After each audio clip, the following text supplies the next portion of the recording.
What if three cities, separated by thousands of miles and entirely different cultures, all share something that no one has fully explained? Not a small detail, not a passing resemblance. Something deeper, something structural, something that appears not just in how these cities look, but in their history, their geography, and the timing of key events across centuries, in a way that is genuinely difficult to dismiss once you begin looking at it carefully. The three cities are Cairo, Mexico City, and Beijing. At first glance, they seem to have almost nothing in common. They exist on different continents. Their populations speak different languages, follow different religions, and carry entirely different cultural traditions.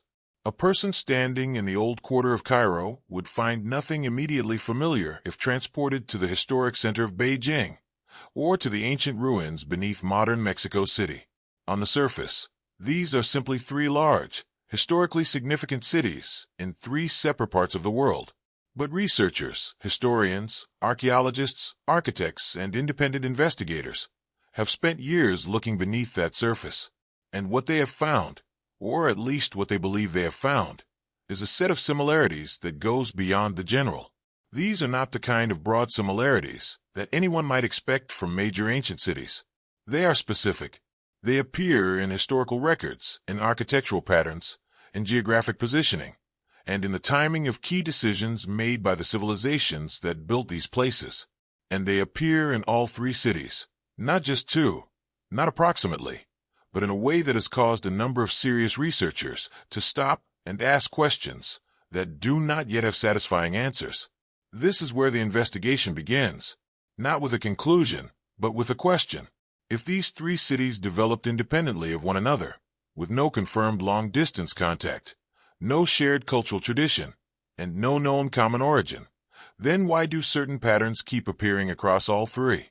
Why do specific measurements, structural choices, and organizational decisions align in ways that statisticians describe as falling outside the range of what random chance would reasonably produce? These are not small margins. The alignment, in certain cases, is precise enough that researchers have had difficulty attributing it entirely to coincidence. It is worth pausing here to be clear about what this means and what it does not mean. The existence of similarities between ancient cities does not automatically imply a hidden connection. Human beings, across all cultures and time periods, have faced similar practical challenges. They needed to store food, manage water, house their leaders, honor their gods, and organize large populations in limited space. It would be strange if major ancient cities did not share certain features. The question is not whether similarities exist. The question is whether the specific nature of these particular similarities, their precision, their consistency, and their presence in three locations, with no obvious reason to share them, requires a more careful explanation than the standard one. Some researchers say it does not. The mainstream academic position holds that what we are seeing is the result of what is sometimes called convergent development. Different civilizations, when placed under similar pressures, arrive at similar solutions. This is a reasonable and well-supported idea. It explains a great deal about why pyramid-like structures appear in multiple unconnected cultures, why similar calendar systems emerged in separate parts of the world, and why certain symbolic patterns seem to recur in human art and architecture regardless of geographic distance. The human mind, working with similar materials and similar challenges, produces similar results.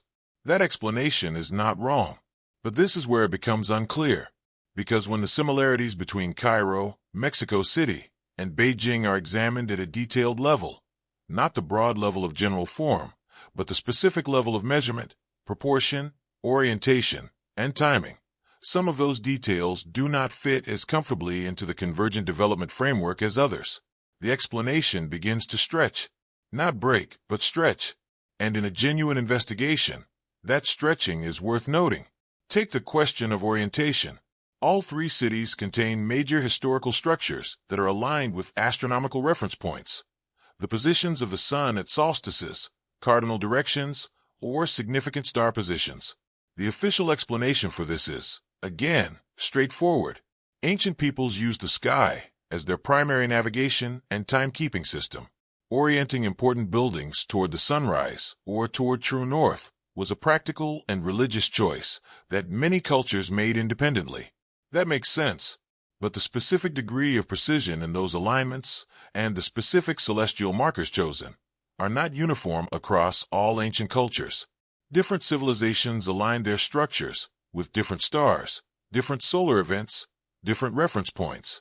When the alignments in all three of these cities show a closer than expected similarity in the specific markers chosen and in the precision of the alignment itself, the convergent development explanation requires an additional step.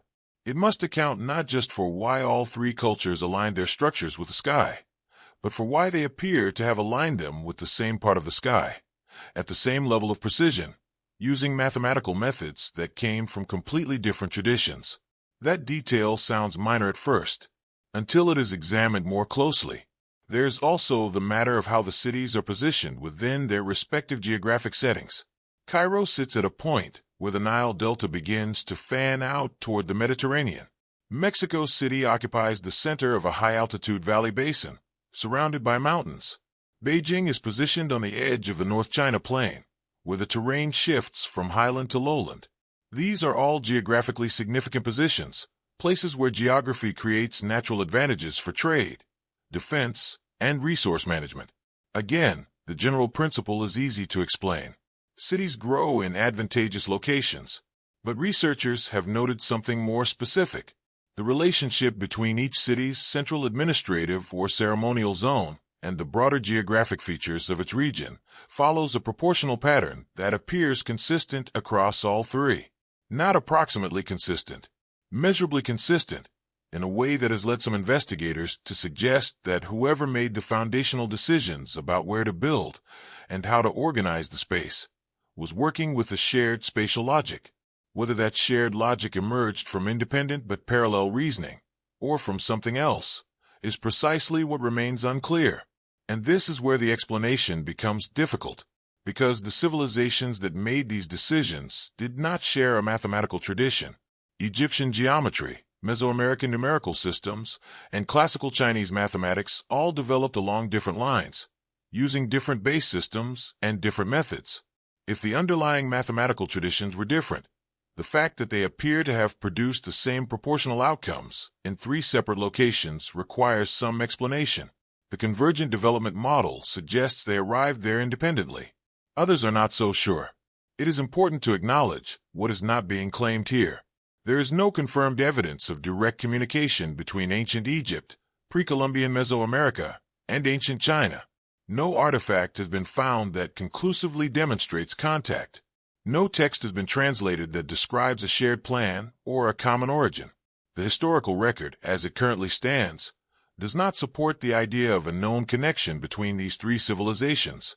That absence of evidence is significant, and it should not be overlooked.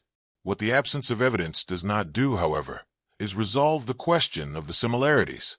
It simply means that if a connection existed, it has not yet been documented in any form that has survived or been discovered. That is a different thing from proving no connection existed. History is full of gaps. Documents are lost. Civilizations are buried. Records are destroyed by conquest, by flood, by fire, and by time. The absence of a known explanation is not the same as the presence of a clear one. Some researchers hold the view that the similarities between these three cities represent exactly what the mainstream account says they represent: the independent but logical outcomes of human civilization solving universal problems. They find the specific similarities less precise than critics claim, and they point to selection bias, noting that when researchers look for patterns, they tend to find them, even when the underlying data does not fully support the pattern. This is a serious and valid point. Pattern recognition is one of the strongest tendencies of the human mind, and it can lead to false conclusions as easily as true ones. Others disagree. They argue that the level of specificity involved, the precision of the measurements, the consistency of the proportions, the timing of major changes across all three locations, goes beyond what selection bias alone can explain. They are not necessarily claiming a specific alternative answer. They are simply saying that the standard answer does not fully account for all the data, and that the gap between the evidence and the explanation deserves more careful attention than it has generally received. This is not a settled debate, and it is worth saying that clearly. because the temptation with topics like this is to move quickly toward a conclusion, either to dismiss the similarities as coincidence or to inflate them into proof of something dramatic. Neither of those moves is honest. The honest position is that the similarities are real, that the standard explanation accounts for much of what is observed, but not all of it, and that the remaining questions have not been answered in a way that satisfies everyone who has looked at them carefully. What makes this worth examining is not the promise of a hidden truth waiting to be revealed. It is the more modest and more genuine observation that three of the world's great cities, cities that shaped enormous portions of human history, appear to share something that we do not yet fully understand. Something that shows up not just in how they were built, but in why they were built where they were, in how their designers organized space, and in when the most significant changes in their layout occurred. Whether that shared something reflects universal human logic, an unknown historical connection, or something else entirely is a question that remains genuinely open. And that is exactly what makes it worth examining, carefully, methodically, and without rushing toward an answer that the evidence does not yet fully support. There is an explanation for all of this, a clear one that has been developed by historians, archaeologists, and scholars over many decades, tested against available evidence, and accepted by the majority of academic institutions around the world. It is not a vague explanation. It is specific, logical, and in many ways quite compelling. And before examining where the questions begin, it is worth understanding that explanation fully, because it deserves to be taken seriously, not dismissed. The explanation is called independent parallel development. The term itself is straightforward. It describes a process in which separate human groups, living in different parts of the world with no known contact between them, arrive at similar conclusions because they are responding to similar conditions. The environment shapes the choices. The challenges produce the solutions. And when the environment and the challenges are similar enough, the solutions begin to look alike, even across thousands of miles. This is not a new idea. It has been observed across many areas of human history, not just in the case of these three cities.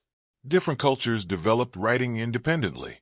Different societies arrived at similar legal frameworks without copying from one another. Similar agricultural practices emerged in separate regions of the world at roughly comparable stages of social development. The pattern of parallel development is well documented, and it forms one of the foundational principles of comparative history and anthropology. So when scholars apply it to Cairo, Mexico City, and Beijing, they are not reaching. They are applying a framework that has proven useful in many other contexts. The core of the argument begins with geography. Human settlements, across all cultures and time periods, tend to develop around reliable water sources. This is not a coincidence. It is a necessity. Without consistent access to water, a large organized population cannot survive, let alone build a city. Cairo grew along the Nile River, one of the longest and most predictable river systems in the world. The annual flooding of the Nile deposited rich silt across the surrounding land, making agriculture possible in an otherwise arid region. The river also served as the primary route for trade and transportation across the entire civilization. Mexico City tells a similar story, though the geography looks different. The city that exists today was built on top of Tenochtitlan, the capital of the Aztec Empire. And Tenochtitlan itself was built on an island in the middle of Lake Texcoco, a large shallow lake in the Valley of Mexico. The lake provided water, food in the form of fish and aquatic plants, and natural protection from attack. The surrounding valley, fed by mountain streams and seasonal rainfall, supported large-scale agriculture. The water system was not just nearby. It was central to the entire design of the city. Beijing's relationship with water is less immediately visible, but equally important. The city sits on the edge of the North China Plain, close to several river systems that flow down from the mountains to the north and west. The region's rivers and natural springs supported large populations and enabled the agricultural output that a capital city requires. The broader geography also placed Beijing at a strategic point, close enough to the northern frontier to serve as a defensive and administrative center, but connected through river routes to the productive agricultural regions of central China. The water logic, again, is clear. So the first major similarity, all three cities growing in relation to significant water systems, is explained simply and convincingly. Cities go where water is. That is not a mystery. That is survival. The mainstream account handles this part of the comparison without difficulty, and it is hard to argue with the basic geographic reasoning. Any large ancient civilization would have made the same choice. The next element of the explanation concerns large structures. All three cities are associated with monumental architecture, structures that required enormous resources, careful planning, and organized labor to build. In Egypt, the pyramids of the Giza Plateau remain the most recognized example. In Mesoamerica, the Great Pyramid at Teotihuacan, located near Mexico City, and the temples of Tenochtitlan itself, represent the same tradition of large vertical construction. In China, the imperial palace complexes, the Great Walls, and the ancient ceremonial platforms of the Beijing region all reflect a similar impulse toward building at scale. The official explanation for why these structures take similar forms, particularly the pyramid or step pyramid shape, is grounded in basic engineering. Stone is heavy. Large stone structures require a broad base to support their weight. As a structure rises, it must narrow in order to remain stable. The pyramid shape is not a choice made for mysterious reasons. It is the natural result of building tall, with heavy materials under the force of gravity. Any civilization working with stone, anywhere in the world, would encounter the same structural constraints and arrive at the same general solution.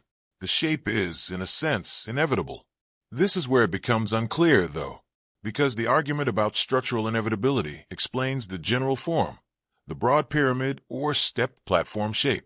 It does not fully explain the specific proportional relationships found within these structures, the ratio between the height and base of major monuments, the internal angles, the precise orientation toward specific points on the horizon. These are not determined purely by the need to keep a structure standing.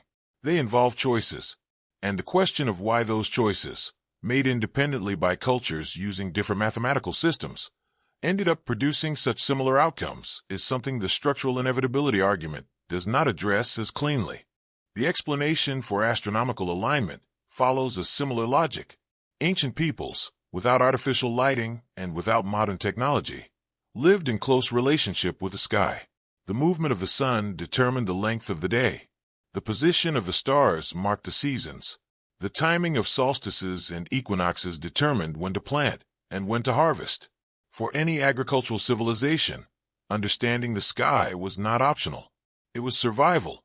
So it is entirely reasonable to expect that important buildings, temples, palaces, administrative centers, would be oriented in ways that reflected that knowledge.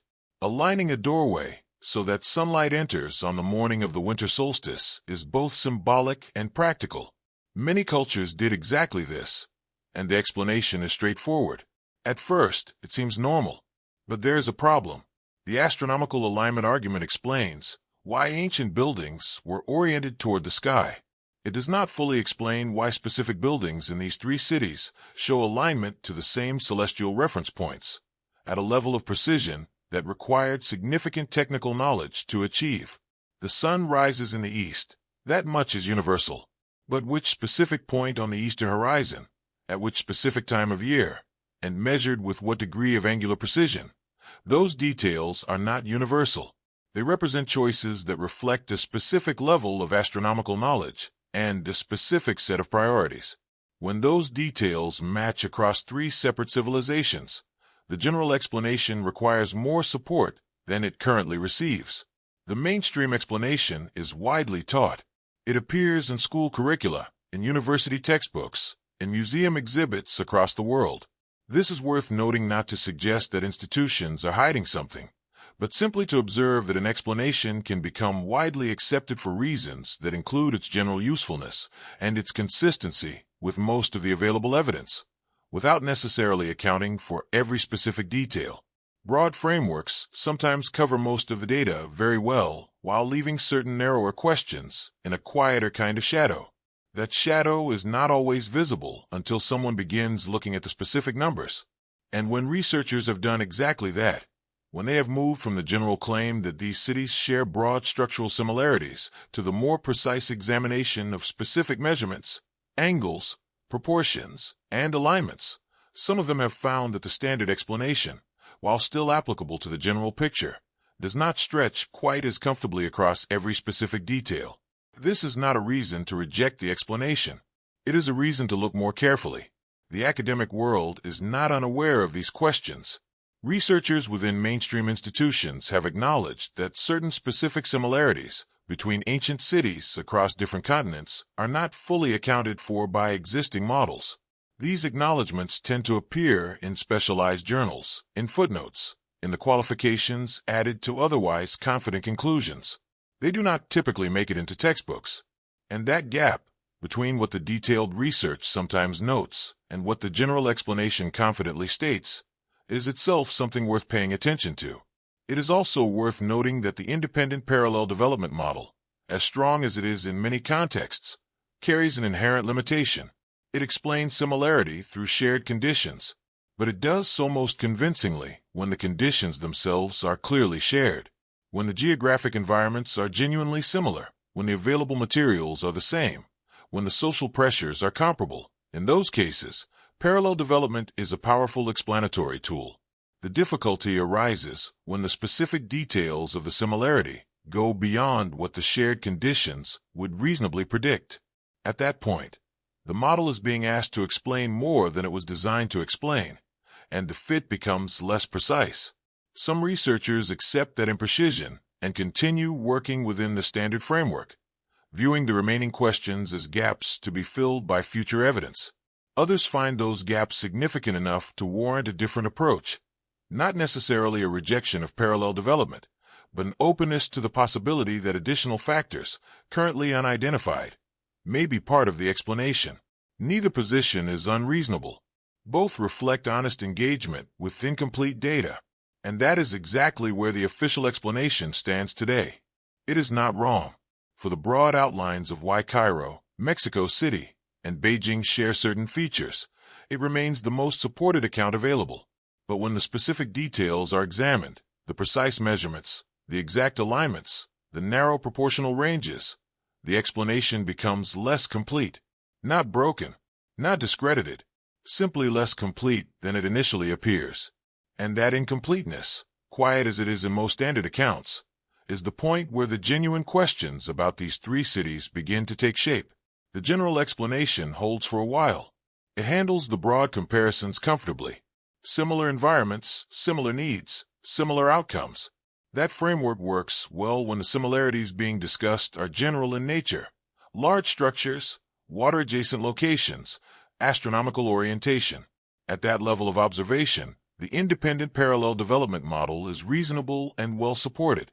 But the moment you move from general observations to specific measurements, something changes. The comfortable fit of the explanation begins to loosen. Not dramatically, not all at once, but noticeably, in a way that researchers working with precise data have found difficult to simply set aside and move past. The first problem is in the numbers themselves. When researchers began measuring the proportional relationships within the central monuments of all three cities, not estimating, not approximating, but actually measuring with the precision that modern survey tools allow, they found something that the general explanation does not easily account for. Certain ratios, specific mathematical relationships between key dimensions of major structures, fall within a range that is narrow enough to raise questions. Not just broadly similar, not within the kind of loose range that two unrelated cultures might happen to share, within margins that structural engineers, when presented with the data without context, have described as consistent with intentional design rather than independent coincidence. This requires some explanation of what a proportional ratio actually means in this context. When a monument is built, the relationship between its base width and its height is a choice. It is influenced by practical concerns, structural stability, available materials, the technical limitations of the builders. But within those practical constraints, there is still a range of possible outcomes. A structure can be taller and narrower, or shorter and wider, while still remaining structurally sound. The specific ratio chosen reflects something beyond pure necessity. It reflects a decision, and when that decision produces the same numerical result in three separate cultures, working in three separate locations, across what the historical record describes as entirely independent traditions, it becomes something worth examining. The ratios in question appear in several places. The relationship between the base width and height of major ceremonial structures, the distance between the central administrative zone and the nearest major religious site, expressed as a proportion of the total planned area, the angular measurements used in the alignment of key structures, with specific reference points on the horizon. In each of these cases, the similarity between Cairo, Mexico City, and Beijing is not approximate. It falls within a range that, statistically, would be unlikely to appear by chance across three independent datasets. At first, the parallel development theory handles this. The argument goes as follows. Similar mathematical problems produce similar mathematical solutions.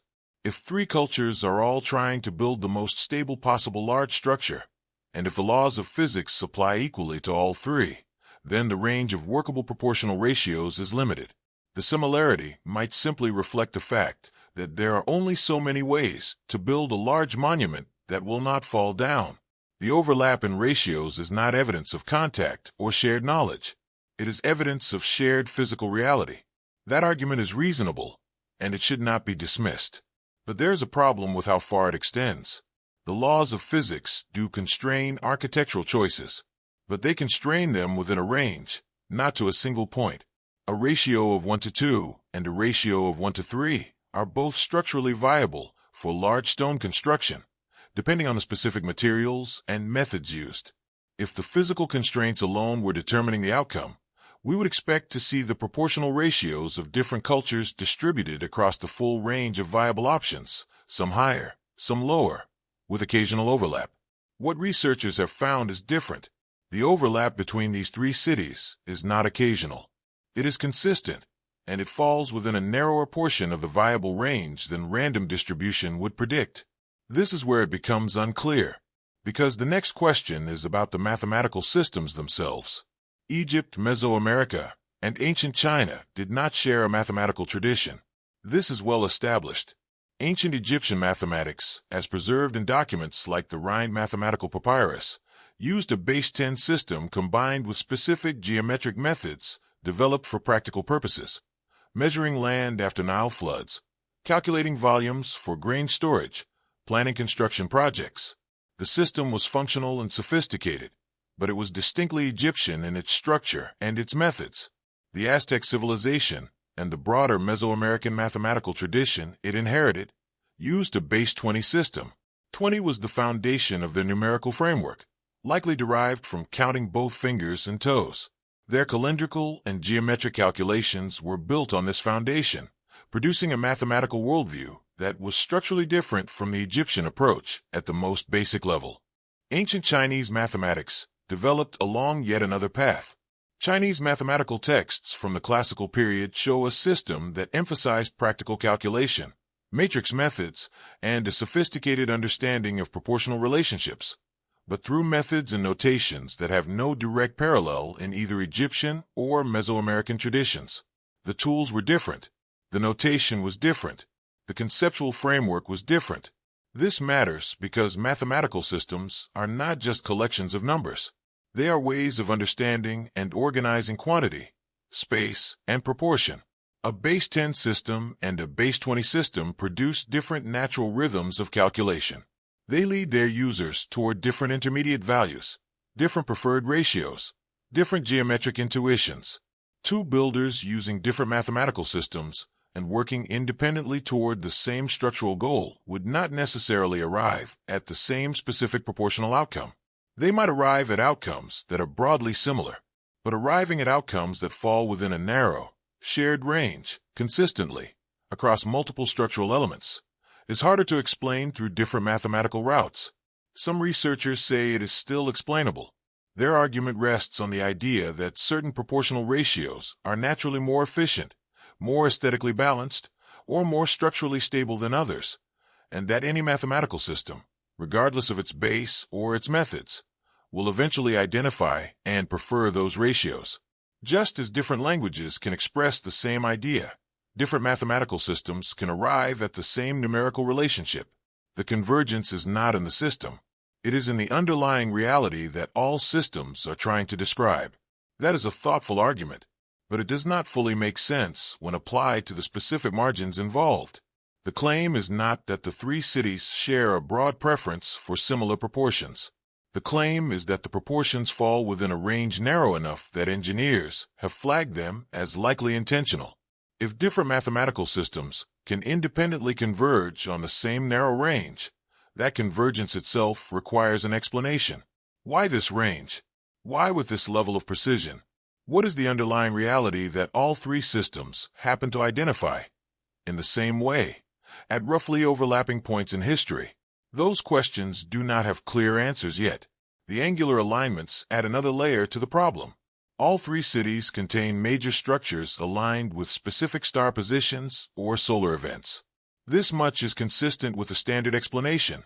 Ancient peoples used the sky for practical and religious purposes, and important structures were oriented accordingly. But here again, the general explanation runs into difficulty when the specifics are examined. The alignment of a structure with the rising sun at the summer solstice is a general choice. Many cultures made it, but the alignment of a structure with a specific star, at a specific point in its annual cycle, measured with a specific degree of angular precision, that is a much narrower choice. And when researchers have examined the precise angular alignments of key structures in all three cities, certain alignments match in ways that go beyond the general. The specific stars chosen as reference points, the specific moments in the stellar cycle used as alignment targets, and the precision of the angular measurements all show a degree of similarity that the broad explanation, ancient people used the sky, does not fully account for. That detail sounds minor at first, until it is examined more closely, because the stars that serve as alignment references in all three cities are not simply the most visible or most prominent stars in the night sky. They are specific stars that hold significance within a particular framework of astronomical interpretation, one that emphasizes certain cyclical relationships and certain geometric positions in a way that is not universal to all ancient cultures. Different civilizations, observing the same night sky, often chose different stars as their primary reference points. The fact that these three cities show alignment to a narrower, overlapping set of reference points is something that researchers have noted without yet producing a consensus explanation. And this is where the explanation becomes difficult, because now there are multiple layers of similarity that each require their own accounting. The proportional ratios of major structures, the distance relationships between key sites within each city, the angular alignments with specific astronomical reference points. Each layer, taken alone, might be explained through parallel development, but the layers do not exist alone. They appear together in the same three locations, with a consistency that compounds the question rather than simplifying it. Some researchers find the compounding consistency significant.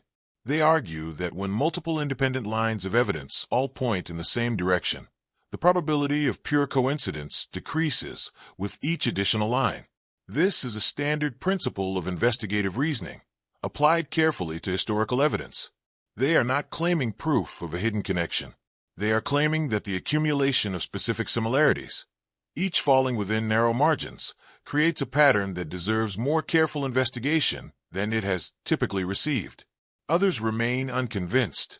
They point out that researchers looking for patterns in complex historical datasets will inevitably find them, and that the appearance of significance can sometimes be a product of selective attention rather than genuine anomaly.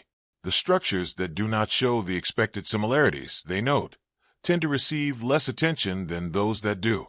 This is a valid methodological concern, and it means that any assessment of the measurement similarities needs to be conducted with careful attention to the full dataset, not just the cases that appear to support a pattern. Both positions are defensible, and the fact that serious researchers hold both positions is itself informative.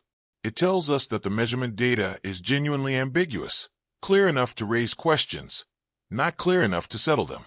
The first crack in the official account, as some researchers have described it, is real. It is visible in the numbers. But what that crack reveals, if anything, remains unclear. The proportional ratios are documented. The angular alignments have been measured. The mathematical traditions have been mapped. And the gap between what those separate traditions would independently predict and what the measurements actually show is narrow enough to notice. but wide enough to interpret in more than one way. That is precisely where the investigation now stands. Not at a conclusion, at a question that the data has raised but not yet answered. To understand why the measurement similarities matter, it helps to take a step back, not to look at the cities as they exist today, and not even to look at them at the height of their ancient power. It helps to look earlier than that, before the great monuments, before the organized empires, before the records that historians rely on most heavily. It helps to look at what was there before the famous cities existed at all, and what that early presence might suggest about why these specific locations were chosen and kept across such long stretches of time. Because that is the part of the story that often gets skipped. The famous versions of these cities, the Cairo of the pharaohs, the Tenochtitlan of the Aztec Empire, the Imperial Beijing of the Ming Dynasty, are well documented and widely studied. But each of those famous versions was built on top of something older, and that older layer was itself often built on something older still. The cities we study today are not the beginning of the story at their locations. They are, in many cases, closer to the middle. This layering is worth examining carefully because it changes the nature of the question being asked. If a city was founded once, in one period, by one civilization, then its location can be explained by the conditions of that specific moment, the available resources, the political situation, the geographic opportunities of that particular era all provide a reasonable account of why that spot was chosen. But if the same general location was chosen repeatedly, by different civilizations, separated by centuries, each starting largely from their own cultural foundation, then the explanation needs to account for something more persistent, something about the location itself that kept drawing organized human societies back to it, generation after generation, culture after culture. Cairo is the clearest example of this pattern. The city that carries that name today did not exist in the ancient world. It grew from a settlement called Fustat, established in the 7th century of the Common Era by Arab forces following the Islamic conquest of Egypt. That is relatively recent in the full span of Egyptian history. But Fustat was not built in an empty landscape. It was built in a region that had already been continuously significant for thousands of years before it arrived. The ancient Egyptian capital was not fixed. It moved.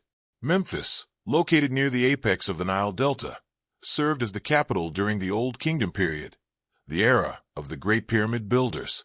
Thebes, far to the south, became the center of power during later periods. Amarna, a city built and abandoned within a single reign, represented a brief and unusual interruption. Alexandria, on the Mediterranean coast, became dominant in the Hellenistic and Roman periods. Each of these shifts reflected political and religious changes within Egyptian civilization. The capital moved because power moved. But through all of those shifts, the region near modern Cairo, the Nile Delta Junction, the area surrounding the Giza Plateau, retained a significance that transcended the political changes happening around it. The Great Pyramid complex at Giza was not the capital of Egypt. It was something else, a site of such importance that it was built, maintained, and treated as sacred across thousands of years, through multiple dynasties, through conquest and reorganization and the rise and fall of entire political systems. The location held its meaning even when the political center was elsewhere. That persistence is not easy to explain through purely practical terms.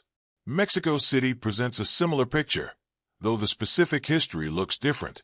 The city as it exists today was built by Spanish colonial authorities following the conquest of the Aztec Empire in the early 16th century. It was constructed largely on top of Tenochtitlan, the Aztec capital, which the Spanish systematically dismantled. The stones of Aztec temples were used to build Catholic churches. The canals were filled. The island city was gradually transformed into a colonial capital built on the same land. But Tenochtitlan itself was not the beginning. It was founded in the 14th century, according to Aztec historical accounts, on an island in Lake Texcoco. The founding is tied to a specific legend. The Aztec people, guided by a divine sign, settled where they saw an eagle perched on a cactus. That story is well known. What is less often emphasized is that the Valley of Mexico, surrounding that lake, had already been a center of organized civilization for at least 3,000 years before the Aztec arrived. The city of Teotihuacan, located in the same valley, predates Tenochtitlan by more than 1,000 years. At its peak, it was one of the largest cities in the ancient world, home to perhaps 100,000 people or more. Its famous pyramids, the Pyramid of the Sun and the Pyramid of the Moon, were already ancient ruins by the time the Aztec Empire rose to power. The Aztec themselves regarded Teotihuacan with reverence, visiting it as a sacred site and drawing on its symbolic legacy in their own religious practices, even though they had no direct cultural connection to whoever built it. The valley had been considered important long before the Aztec arrived, and that importance was recognized and absorbed by each successive culture. Beijing follows the same pattern of layered significance. The modern city is the product of centuries of imperial development, most visibly during the Ming and Qing dynasties. But the geographic zone it occupies had been the site of organized settlements and successive capitals long before the Ming emperors commissioned the Forbidden City. Yanjing was a significant northern city in the early medieval period. Zhongdu was built in the same region by the Jin dynasty. Kanbalik, the capital established by Kublai Khan and described in detail by Marco Polo, occupied essentially the same zone. Each successive political power that came to control northern China looked at the same landscape and made the same decision. This is where the capital belongs. The standard explanation for this kind of persistence is straightforward. Locations that are chosen for capitals tend to retain that status because the infrastructure built there, roads, walls, administrative systems, agricultural networks, makes them increasingly valuable over time. A city that has already been developed is easier to develop further than an undeveloped location. Political transitions, even violent conquests, often preserve existing urban centers because the cost of relocating everything is too high. The city stays because the city is already there. That explanation is reasonable, and it applies in many historical cases. But it does not fully make sense when applied to the earliest layers of these three locations, because the persistence in question is not just about maintaining an existing city. It is about repeatedly choosing the same geographic zone as the foundation for a new major center, even in cases where the previous settlement had been largely abandoned, destroyed, or reduced to ruin. Teotihuacan was a ruin when the Aztec adopted the valley. The earlier settlements in the Beijing region were not continuously occupied in an unbroken line. The significance of the Giza region was maintained even during periods when the Egyptian political center was located elsewhere. This is where it becomes unclear. If the persistence were simply about building on existing infrastructure, we would expect each new civilization to move in and expand what was already there in a continuous and connected way.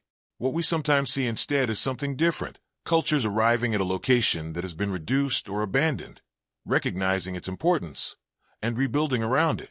That recognition, repeated across cultures that had no documented contact with one another and no obvious reason to share the same geographic priorities, is the part that does not have a simple explanation. Some researchers point to enduring geographic advantages. The Nile Delta Junction, the Valley of Mexico, and the North China Plain all represent locations where multiple geographic factors converge in ways that remain advantageous across long time periods. Water access, agricultural capacity, defensible terrain, trade route positioning. These things do not change significantly from one century to the next. So perhaps each new civilization independently assessed the geography and independently reached the same rational conclusion. The location kept being chosen because it kept being the best available option. That argument has merit, but it does not account for every aspect of the pattern. Geographic advantages explain why a broad region might be preferred. They do not always explain why a very specific zone within that region, often a relatively small area within a much larger landscape of comparable geographic quality, was chosen again and again as the precise location for the most important structures. The Valley of Mexico is large. The specific island, the specific plateau, the specific orientation, those are narrower choices than pure geographic logic requires.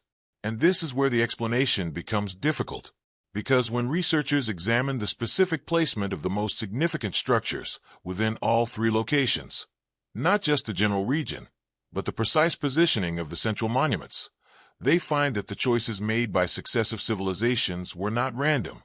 They were consistent. New builders, arriving at a location their predecessors had used, often chose to build in alignment with what was already there, or in deliberate relationship to it. The previous structures were not simply obstacles to be cleared. They were reference points. They shaped what came next. Why would a new civilization, with its own religious system, its own political structure, and its own architectural tradition, choose to orient its most important buildings in relationship to ruins left by a culture it did not fully understand? The practical answer is that existing large structures are hard to ignore. They are landmarks, and new buildings naturally orient to landmarks. But that answer only goes so far.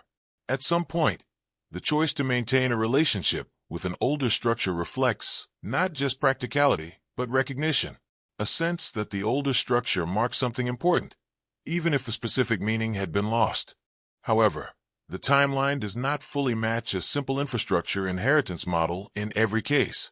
Some of the most significant alignment relationships exist between structures separated by centuries of abandonment. The connection was not maintained through continuous occupation. It was rediscovered or reestablished by cultures arriving later. That pattern of independent re-recognition of the same locations is quieter than the measurement similarities discussed earlier, but in some ways, it raises an equally persistent question. Why these three locations? Not generally, specifically. Of all the geographically advantageous positions available across 3 continents, these particular zones were returned to, rebuilt upon, and treated as uniquely significant by culture after culture, across time periods long enough that no direct cultural memory could plausibly account for the continuity. The locations held their importance in a way that outlasted the civilizations that first established it. That is not a mystery in the dramatic sense. It is a genuine historical question with an incomplete answer. The geographic and practical explanations account for part of it. The infrastructure persistence argument accounts for some more. But the specific precision of the reselection, the consistency of the orientation choices made by cultures arriving at these locations centuries apart, and the deliberate relationship maintained between new structures and much older ones, those details remain only partially explained.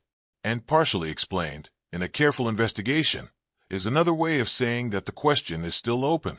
Up to this point, the questions have centered on measurements, proportions, and the repeated selection of specific geographic locations. Those are significant areas of inquiry, but they exist within a domain where alternative explanations, even if incomplete, can at least be constructed. Physics constrains architecture. Geography shapes settlement patterns. These are frameworks that give researchers something to work with, even when the specific details do not fit perfectly. The next layer of the problem is different. It moves into the domain of symbols, motifs, and visual representation. And here, the standard explanations face a different kind of difficulty. Not the difficulty of imprecise fit, but the difficulty of specific combinations that have no obvious functional origin and no clear reason to appear independently in multiple locations, separated by vast distances. This is where the first real inconsistencies begin to take shape. The starting point for understanding this layer is the historical model of ancient contact. Mainstream scholarship operates on the assumption that civilizations in the ancient world had limited interaction across very long distances. This is not a claim that ancient people were isolated or incurious. It is a claim about documented evidence. The trade routes we know about are real and reasonably well mapped. The Silk Road connected China to Central Asia, the Middle East, and eventually the Mediterranean world. Mediterranean sea lanes linked Egypt, Greece, Rome, and the cultures of the Levant and North Africa. Trans-Saharan paths carried goods and people across the African continent. These networks are supported by physical evidence. Traded goods found far from their points of origin. Written records of merchants and diplomats. Linguistic borrowings that trace the movement of ideas along commercial routes. But none of those documented routes connected Egypt, the Valley of Mexico, and northern China in any direct or confirmed way. The Atlantic Ocean separated the Old World from the Americas.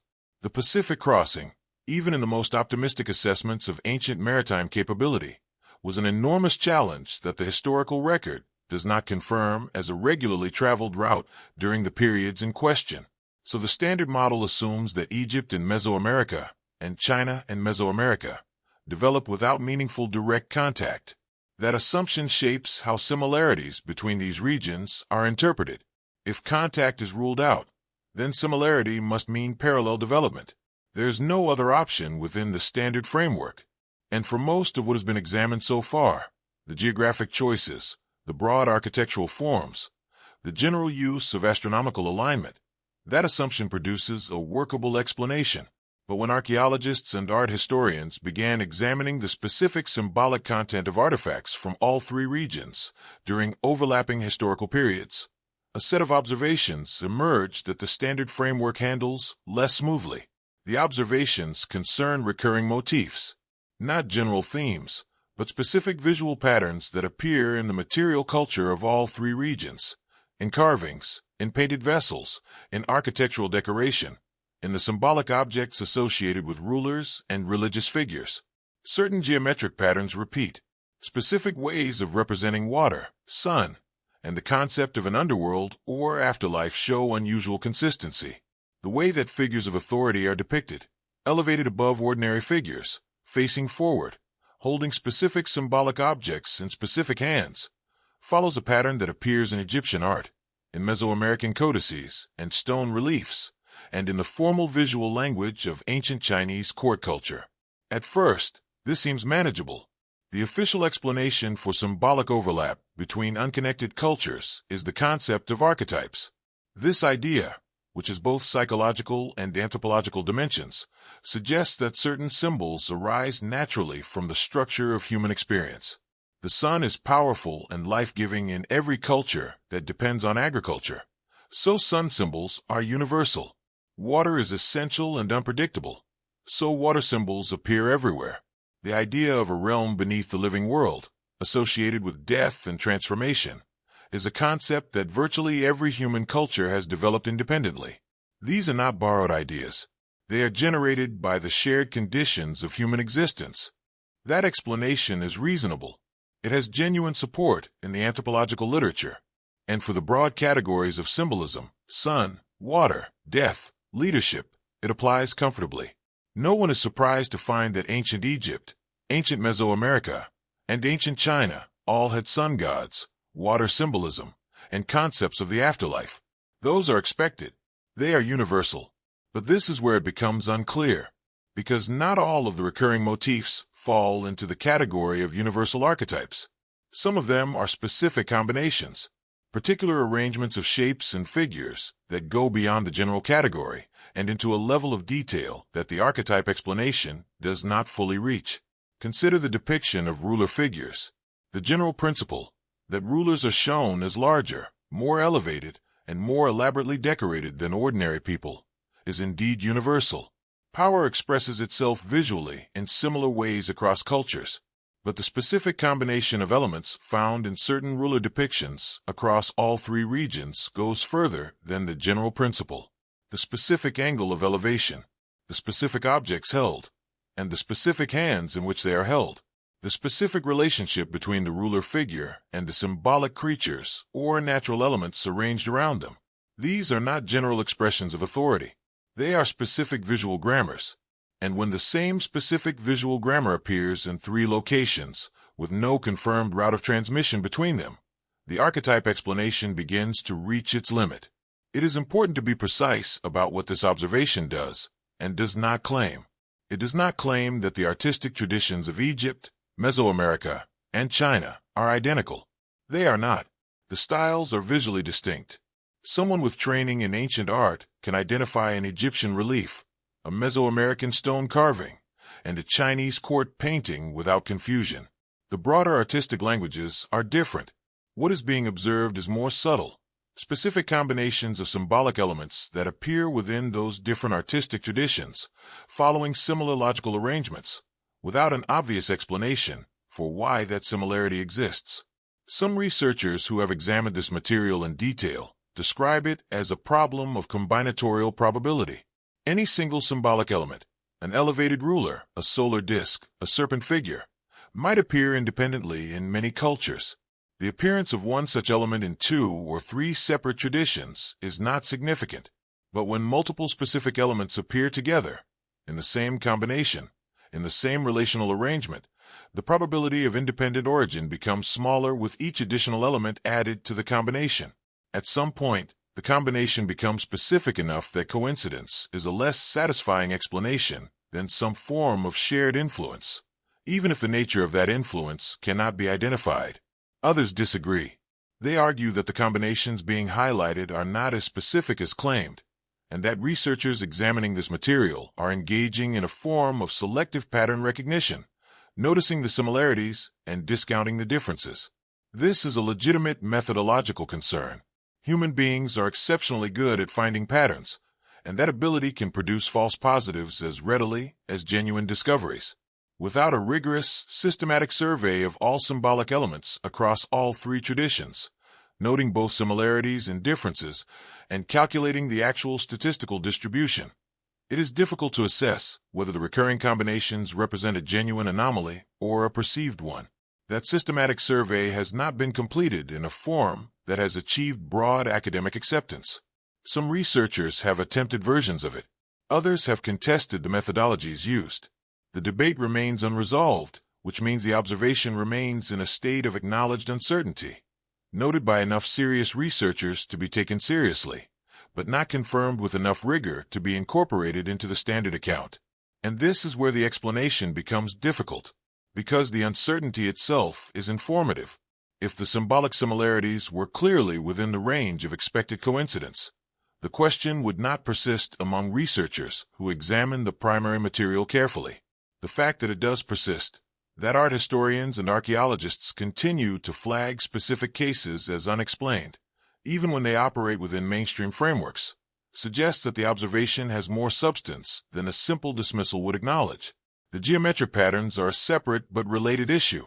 Across the material culture of all three regions, certain geometric forms appear in contexts that suggest they carried specific meaning rather than serving purely decorative purposes. Spiral forms associated with cyclical time or movement, nested square or rectangular arrangements associated with cosmic order, specific combinations of horizontal and vertical elements that appear in both architectural layouts and decorative programs. These forms are not universal in the way that sun symbols or water symbols are universal. They are more specific, and their appearance in similar meaningful contexts across three unconnected traditions is something that researchers have noted without consensus on what it means. The symbolic representations of the sun, water, and underworld deserve particular attention here, because they represent the borderline between universal archetypes and specific combinations. The existence of sun symbolism in all three cultures is expected and unremarkable, but the specific visual logic used to represent the sun, as a disk with specific radiating elements, positioned in specific relationships to human or divine figures, associated with specific colors and directional meanings, is not simply a universal archetype. It is a developed symbolic system, and when two or three such developed systems share specific structural features, the question of why becomes genuinely difficult to answer within the standard framework. However, the timeline does not fully match a straightforward diffusion model either. The periods during which these symbolic similarities appear most strongly do not always align with the documented periods of maximum trade activity along any of the known routes. If the similarities were the result of indirect transmission through intermediate cultures, a reasonable hypothesis in some cases, the timing of the similarities should correlate with known periods of intercultural contact. In some cases it does. In others, the timing suggests an earlier or more direct origin that the documented contact routes cannot easily account for. That detail sounds minor at first, until it is examined more closely, because if the timing does not match the transmission routes, and if the standard routes are the only ones the historical record confirms, then one of three things must be true.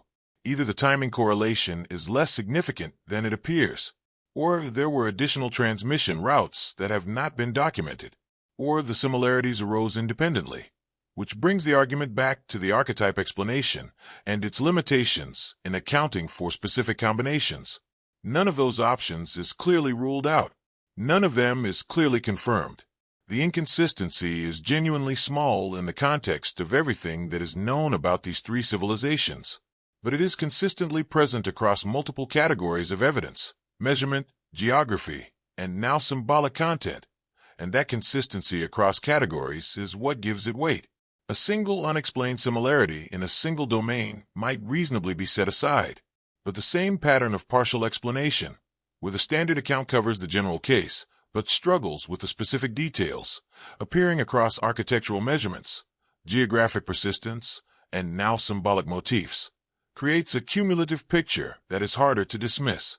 Each individual inconsistency is small. Together, they describe something that careful researchers continue to examine, without yet reaching a conclusion that satisfies all of the available evidence.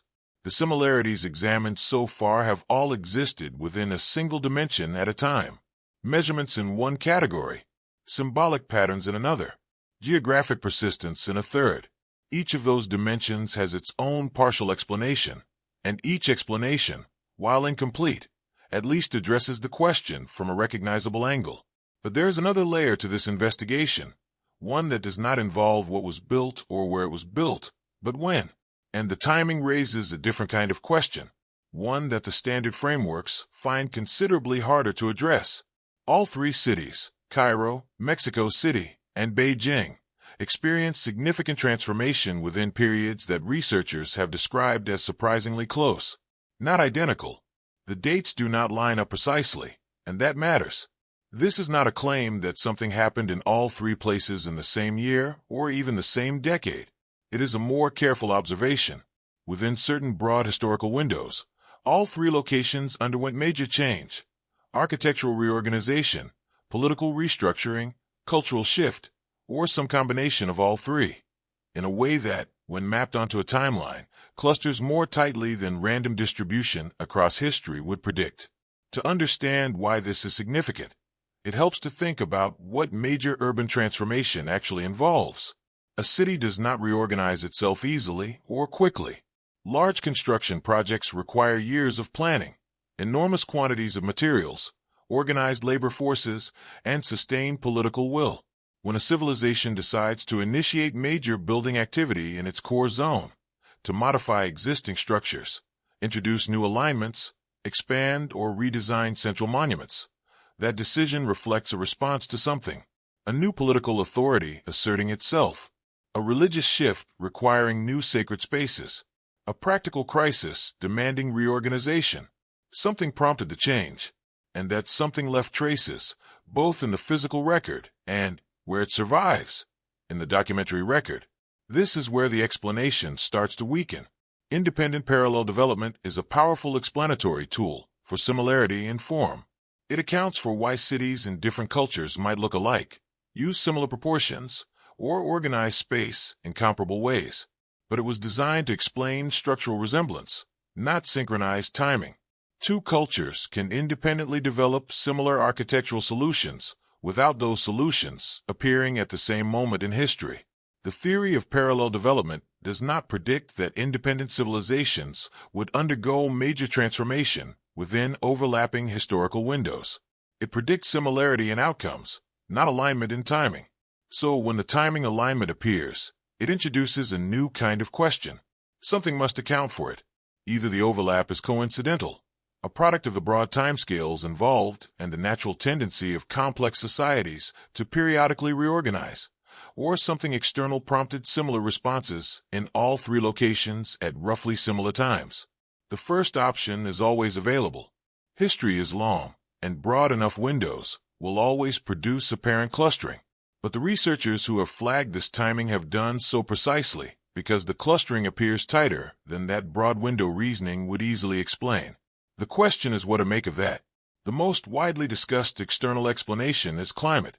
This is not a fringe idea. In recent decades, climate-based explanations for historical change have become increasingly prominent in mainstream scholarship. The connection between climate events and civilizational disruption is now well supported across multiple case studies.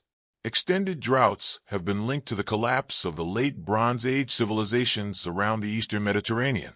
Volcanic eruptions affecting global temperatures have been connected to famines, political instability, and social reorganization in multiple historical periods.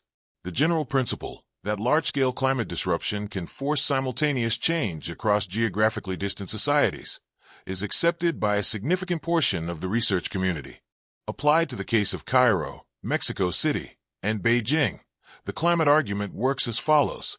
Certain periods of global climate disruption, whether driven by volcanic activity, solar variation, or other natural factors, would have affected agricultural productivity and water availability across multiple regions simultaneously. Societies that depended on stable agricultural systems would have been forced to respond, reorganizing their infrastructure, redirecting resources, rebuilding in ways that reflected new conditions. If the disruption was global enough, the response might have appeared in multiple civilizations at roughly the same time, not because those civilizations were connected, but because they were all responding to the same external pressure. That is a plausible and genuinely useful framework. It does not require hidden connections or unknown contact routes. It requires only that the climate disruption was widespread enough and severe enough to trigger reorganization across multiple major centers of civilization. And there's real evidence for periods of significant climate disruption in the ancient and medieval world.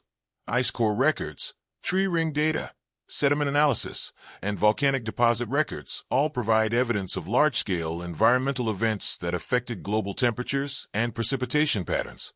But this is where it becomes unclear, because the climate explanation, while plausible in principle, encounters several specific difficulties when applied to this case.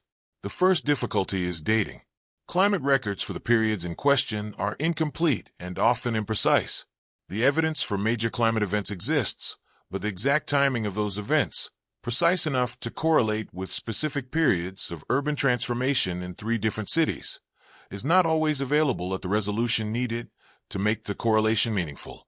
Saying that a major climate disruption occurred sometime within a century-long window, and that urban transformations in 3 cities also occurred within a century-long window, does not establish a tight causal link. The windows might overlap without the events being causally connected. The second difficulty is geographic variation. A global climate disruption does not affect all regions equally or simultaneously. The same volcanic event that reduces temperatures in one hemisphere might have delayed or different effects in another. Extended drought in one region might correspond to increased rainfall in another. The mechanisms of global climate disruption are complex, and their effects are not uniform. So even if a major climate event occurred, its impact on Egypt, on central Mexico, and on northern China might have been different enough in timing and severity that it would not obviously produce synchronized transformation across all 3 locations. Some researchers who have examined the climate data most carefully acknowledge this complexity. They do not dismiss the climate explanation, but they note that it requires a more specific and better documented version of itself to be fully convincing.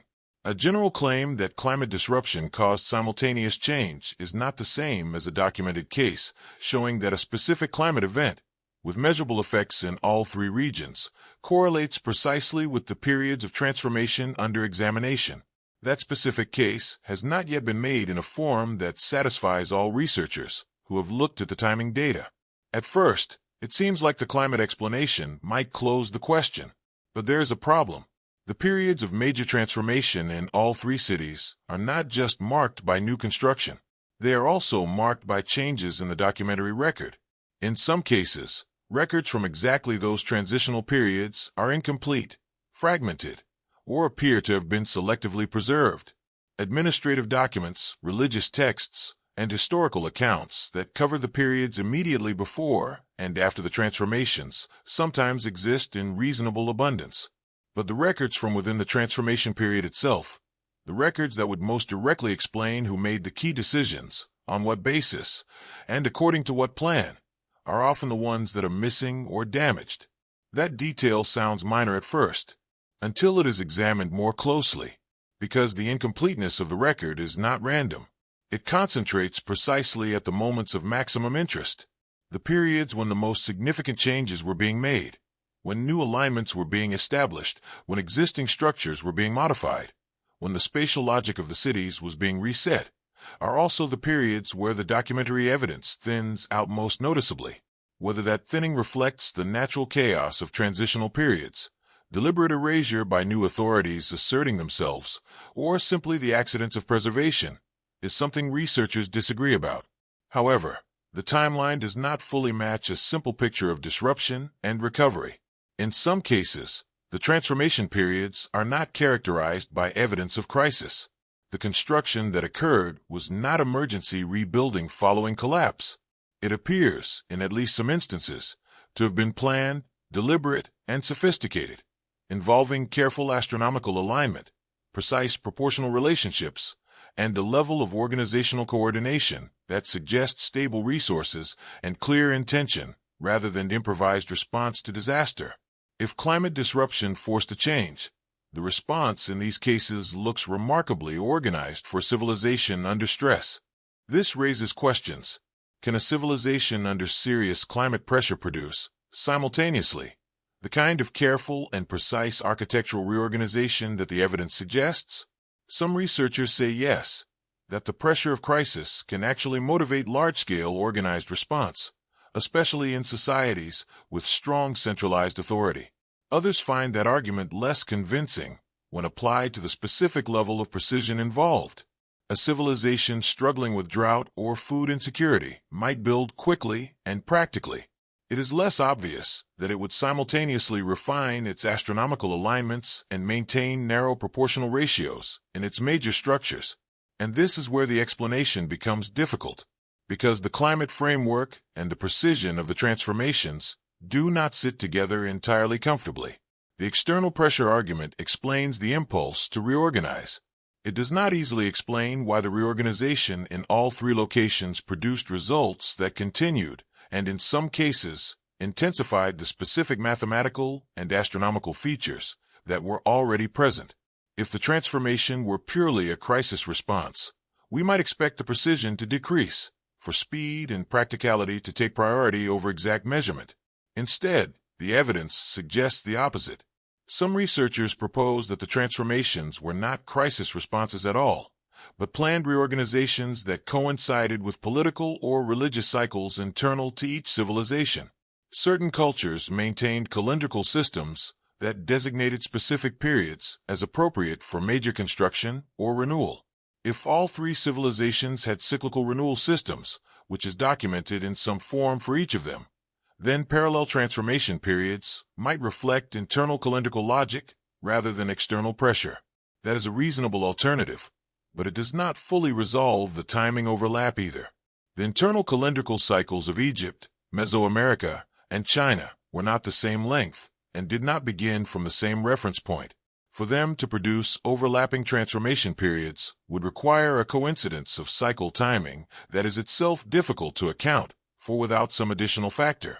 So the timing remains where it has been throughout this investigation, noted, partially explained, and not fully resolved. The climate framework addresses part of it.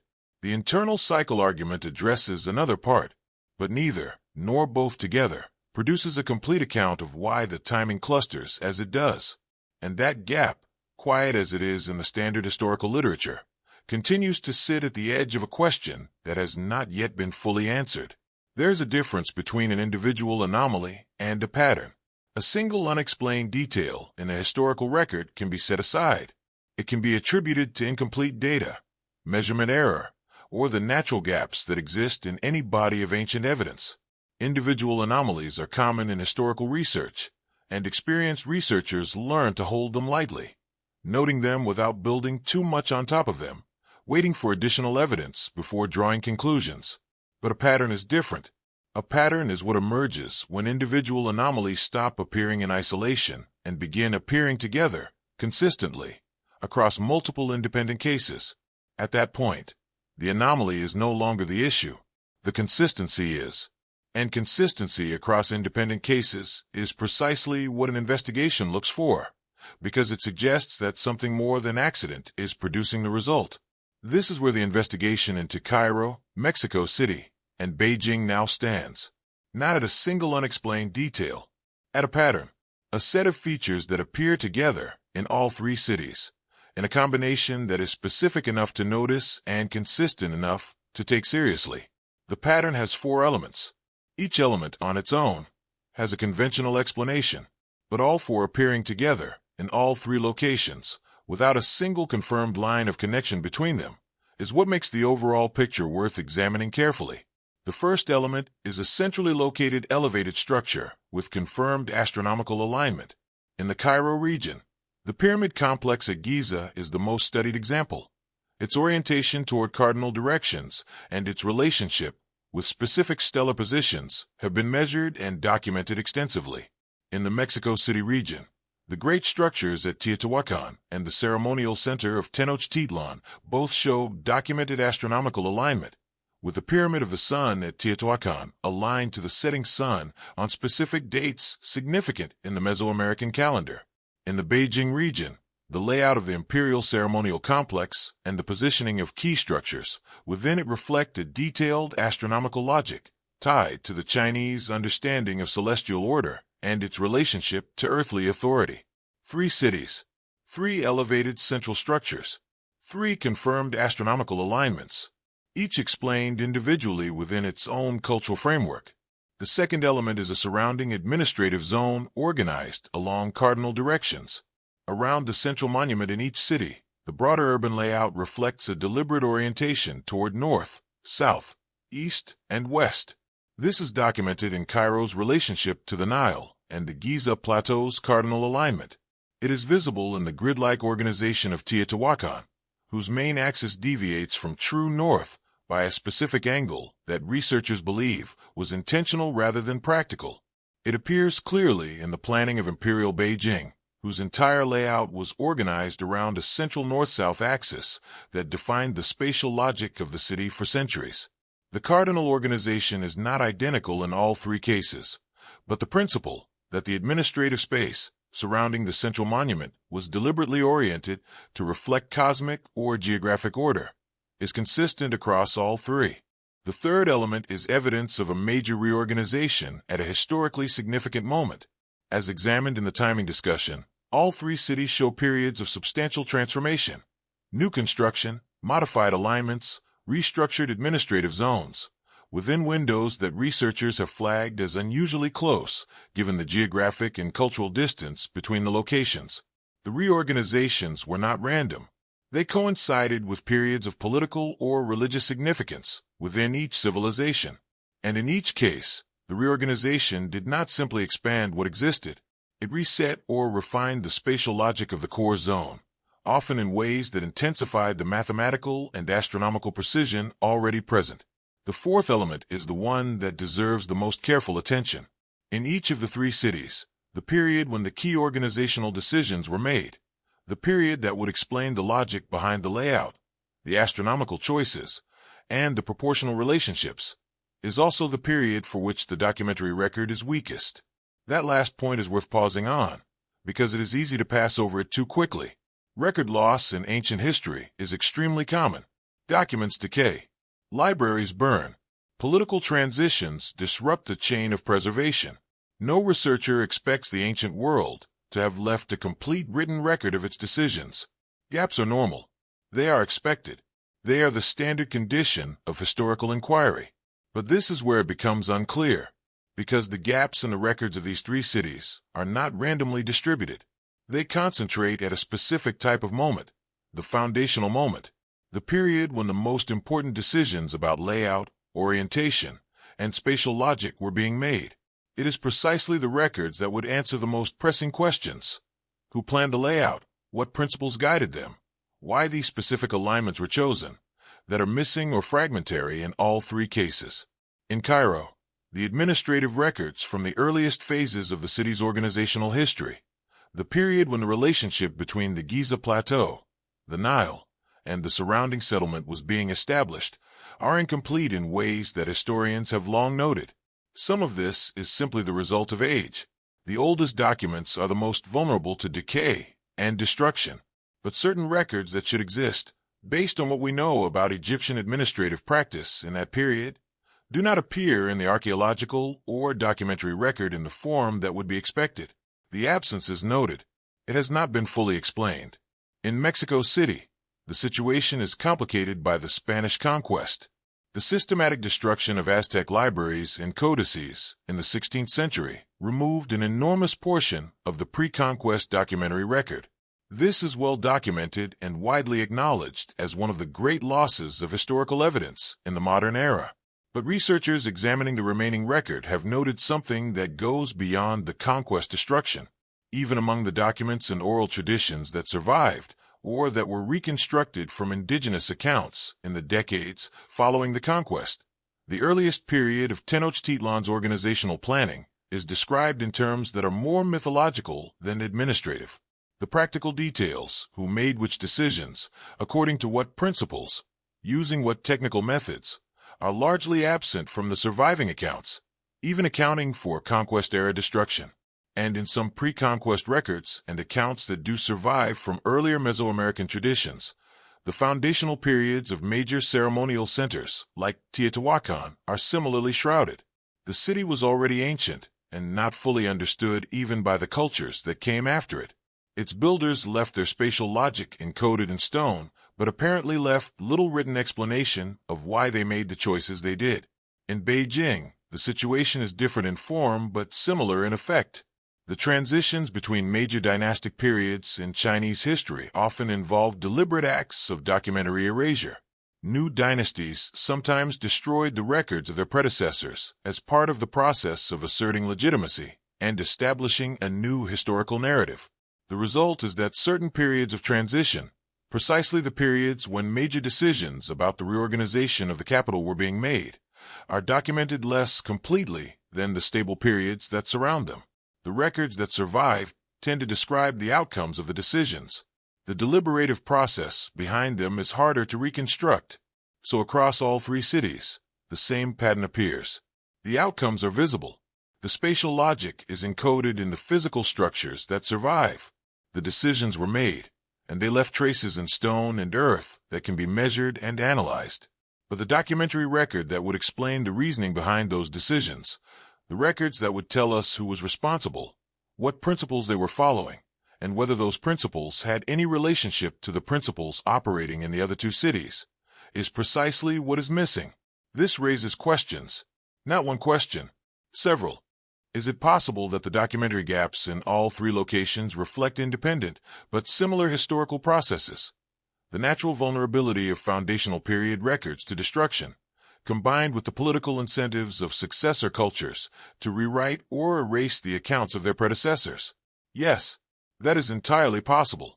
Each gap has a local explanation that does not require any connection between the three cities. Egyptian records are old and vulnerable. Aztec records were destroyed by conquest. Chinese records were erased in dynastic transitions. These are all real and well-documented processes, but the consistency is unusual. Not in the causes of the gaps. Those are different in each case. The consistency is in the type of information that is missing. In all three cities, what is absent is not general historical information. It is specifically the information that would answer the most pointed questions about why the cities were designed the way they were. The gap is not random. It is targeted, in the sense that it falls precisely at the intersection of the most significant architectural decisions and the least preserved documentary record. That detail sounds minor at first, until it is examined more closely, because if the gaps were truly random products of historical accident, we would expect them to be distributed more evenly across different types of information. Some periods would have good architectural records, but poor political records. Others would have detailed administrative documents, but incomplete accounts of religious practice. The gaps would be varied, reflecting the varied causes of documentary loss. What researchers have found instead is that in all three cities, the specific type of information that is most consistently absent is the explanatory record, the record of intent, reasoning, and planning behind the most distinctive features of each city's design. The physical evidence survives. The explanation for the physical evidence does not, and that pattern, repeated 3 times across 3 independent historical traditions, is what makes the gaps collectively more interesting than each individual gap would be on its own. Some researchers are careful to point out that this observation could reflect a feature of ancient record-keeping rather than a feature of specific suppression or loss. Many ancient cultures did not record technical and architectural decision-making in the way that modern institutions do. Planning processes may have been transmitted orally, or encoded in the structures themselves rather than in separate written documents. The absence of explanatory records may simply mean that those records were never created in a form that would survive, not that they existed and were lost. That is a reasonable point, and it limits how much weight the documentary gaps alone can carry in the overall argument. But it does not eliminate the question, because if the planning principles were encoded in the structures rather than in separate documents, then the structures themselves become the primary record. And the structures, as examined throughout this investigation, continue to show a level of similarity in proportion, alignment, spatial organization, and timing of transformation that the standard explanatory frameworks have not fully accounted for. And this is where the explanation becomes difficult, because the four elements of the pattern, elevated astronomical structures, cardinal administrative organization, synchronized transformation periods, and targeted documentary gaps, do not exist as separate puzzles. They exist together, in the same three cities, forming a picture that is more coherent than its individual parts. Each element has a partial explanation, but the combination of all four, appearing consistently across three independent historical traditions, remains something that the investigation has described more clearly than it has resolved. The pattern is visible. What produced it is not yet known. Everything examined so far has lived within two broad categories. The first is spatial, how the cities were laid out, where their structures were positioned, and what mathematical relationships governed their design. The second is temporal, when the major transformations occurred, and what the documentary record from those periods does and does not contain. Both categories have produced observations that the standard explanatory frameworks handle only partially, but both categories remain, in a sense, internal to the cities themselves. They concern what was built there and when. The investigation now moves outward, into the physical objects found at these sites, into the materials that ancient people selected, processed, transported, and used in their most important contexts. And here, the pattern does not stay contained. It expands into a domain that raises a different, and in some ways more concrete kind of question, not about proportions or timing, but about physical substances that can be chemically analyzed, geologically sourced, and precisely dated. Researchers studying ancient trade goods and artifact materials from all three city regions have found something that does not fit comfortably within the current historical model of ancient long-distance contact. In each of the three regions, archaeological excavations have uncovered materials, processed metals, plant-based compounds, specific varieties of stone, whose nearest known geological or biological source is located far from where the artifacts were found, not slightly far. In some cases, significantly far. Far enough that their presence at these sites requires an explanation involving deliberate transport over considerable distance. This type of finding is not unusual in archaeology. Long-distance trade is well documented in the ancient world, and the movement of rare or valuable materials across hundreds or even thousands of miles is a known feature of many ancient trade networks. Lapis lazuli from Afghanistan appeared in Egyptian tombs. Amber from the Baltic coast reached the Mediterranean world. Tin from distant sources was transported to mix with local copper in the production of bronze. The movement of materials across long distances was a real and significant feature of ancient economies, and finding non-local materials at a major urban site is, by itself, not surprising. But this is where it becomes unclear, because the materials found in the Cairo region, the Mexico City region, and the Beijing region that do not match local sources are not all connected to the known trade networks. Some of them are. Finds that can be linked to documented routes, the Silk Road, Mediterranean sea lanes, trans-Saharan paths, are expected and well explained. The anomalies of the materials that cannot be connected to any known route, the ones whose presence at these sites has been noted, studied, and then left in a state of incomplete explanation because the mechanism of their arrival has not been convincingly identified. The categories of anomalous material fall into three broad types, and each raises its own specific questions. The first type involves processed metals. Ancient metallurgy required both raw ore and specific technical knowledge to produce usable metal. The combination of ore source and processing technique can sometimes be traced through chemical analysis. Different ore deposits leave distinctive chemical signatures in the metal they produce, and those signatures can be compared to known deposits around the world.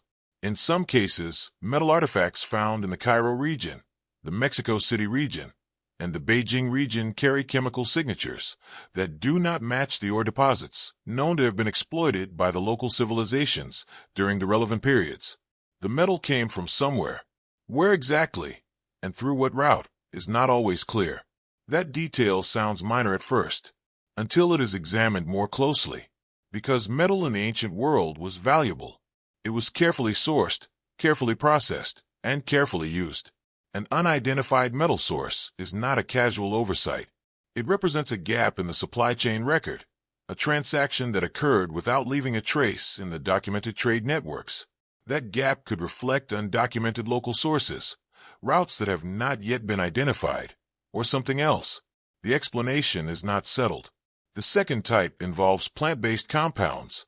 Certain organic materials used in ceremonial or administrative contexts at all three sites have been identified through chemical analysis as deriving from plant species that are not native to the regions where the artifacts were found. Some of these identifications are contested. Chemical analysis of ancient organic residues is technically challenging, and results can be ambiguous. But in cases where multiple independent analyses have produced consistent results, the finding stands. A plant-based compound was used at a specific site, in a specific high-status context, and the plant from which it was derived does not grow naturally anywhere near that site.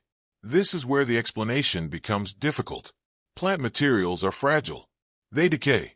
The evidence for their presence in ancient contexts survives only in specific conditions, absorbed into ceramic vessels, preserved in sealed containers, or detected as residues in stone artifacts.